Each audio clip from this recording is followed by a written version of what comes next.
And Rashod Bateman is a little weird, right? Because this has been happening, man. Like Rashod, for some reason, he's been going out of practice early. I've seen a lot of people speculate that maybe the kid is just working too hard. Maybe he's trying too hard. And I know it kind of sounds like a lame excuse, but that's kind of what I've been hearing. Maybe he's been going too hard. Maybe he needs to dial it down just a little bit because he's already impressed. I think that the stuff that we've seen, the Ravens fans have seen, that everybody has seen, is enough to say, all right, this is the guy. He was worth a first-round pick. But speaking of Rashod Bateman, and hopefully that we. Let me see. Sorry, guys. My mind is jumbled. Okay.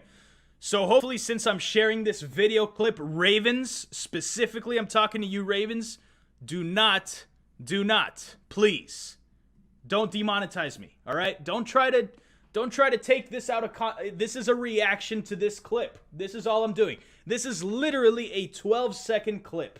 All right? There's no reason to demonetize me on this stream. Hopefully the Ravens hear my message and they won't take away my entire money that I make off of this video just because of this 12-second clip. But we'll find out. So this is the clip that got everybody to go crazy, right? Rashod Bateman beating Marlon Humphrey in training camp. So this was everybody freaked out because, for one, it was against Marlon Humphrey. He's our best corner on the team. He is easily a top 3 corner, I would say. Many would say a top 2 corner even. Some would argue that. The guy, Marlon Humphrey, has been balling out. He is one of the best corners in the league. And for a rookie to come in like Rashod Bateman and beat him on this type of route, and it just caused a lot of concern amongst the Ravens fan base. But let's go ahead and watch this clip, and hopefully we do not get demonetized, Ravens. I'm looking at you guys, if you dare. So let's check it out. Just a beautiful, I mean, you can see the speed that Rashod Bateman has. Now, it doesn't show the entire play, unfortunately, in this little highlight clip, but you can just see, like, Marlon Humphrey is not a slow guy. You know, the man ran track and field, right? In a high school, I believe. So the fact that Rashod Bateman is able to essentially beat him on a type of double move slash little, fidgety step here, that's impressive, bro. That is impressive. Look at this. And the guy has burners. And just for him to be able to track the ball, get it into the end zone, just absolutely insane and incredible. And really, really something that you want to see from your rookie receiver that you took in the first round. It's impressive. It's really impressive. And it's Marlon Humphrey we're talking about. It's not like it's,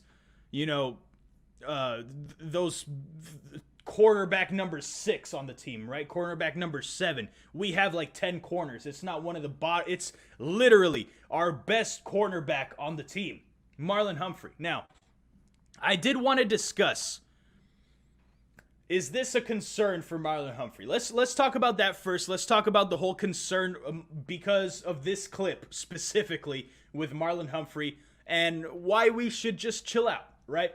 I think it was actually my guy Michael Telford, a.k.a. Chibs. Let me actually see if I can pull up his tweet here. I'm pulling up a lot of stuff here, but I should have planned for all this. But he basically said it exactly how what I thought of. Like, a lot of Ravens fans are like, bruh, like, how did he get beat so bad by Rashod Bateman, right? But let me see if I can find it. This guy tweets too much. Okay, here we go. Here it is. Sorry, guys. This is why I need a producer. I would like to hire one, but I just don't have any money. Okay, so here it is. My guy Michael Telford puts it perfectly. Like, this is exactly what I wanted to say here. So I'd rather just read it rather than act like I'm copying him or something. So he says, to those that deign to suggest that Marlon Humphrey is regressing, he's a physical corner who can't hit, bully, or use his hands in training camp. Rashod Bateman is good and will beat some top corners over and over. But let's not act like the Ravens corner has lost a step. And honestly, I could not have said it any better. This whole outrage about Marlon Humphrey, this concern about Marlon, there should not be any of that. Because, look, sorry if I'm like sweating, guys. It's hot outside and the light's super bright, so please forgive me. But Look, Marlon Humphrey is going to be fine. You know, people are concerned about this. One of the best things that Marlon Humphrey does when he's actually playing against an NFL receiver is his ability to hand fight, right? His ability to press off the line. That's really where it starts for Marlon Humphrey. The fact that he's so physical. He tries to out-physical these receivers. And a lot of the times, 9 times out of 10, you're going to see him win those physical battles, right?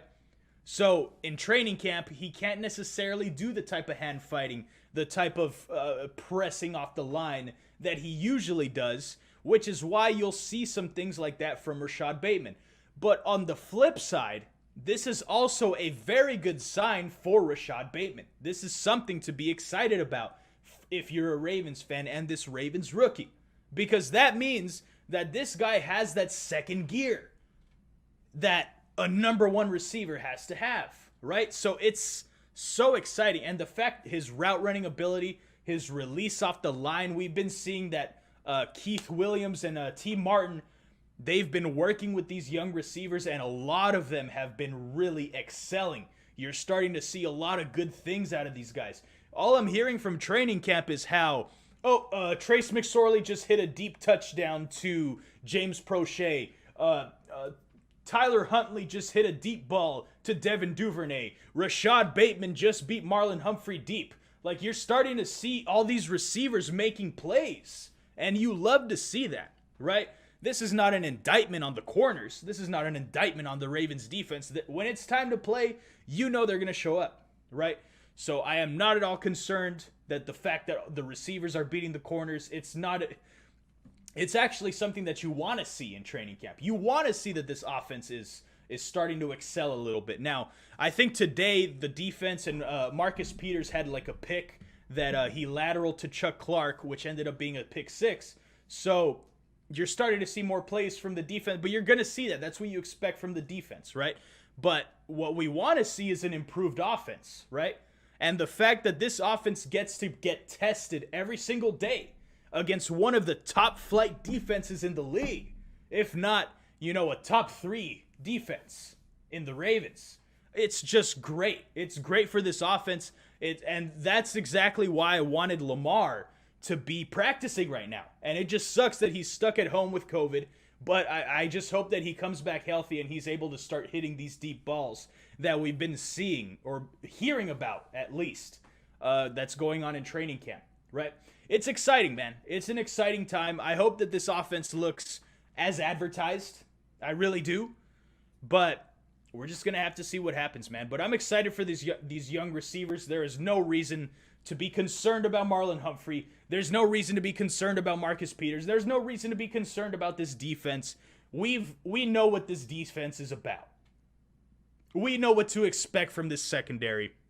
We know what to expect from the defensive line.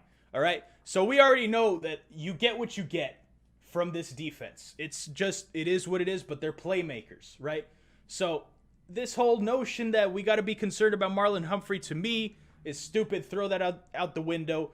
In fact, you should be more excited for Rashod Bateman, is really how it should be. So that's what I think about that.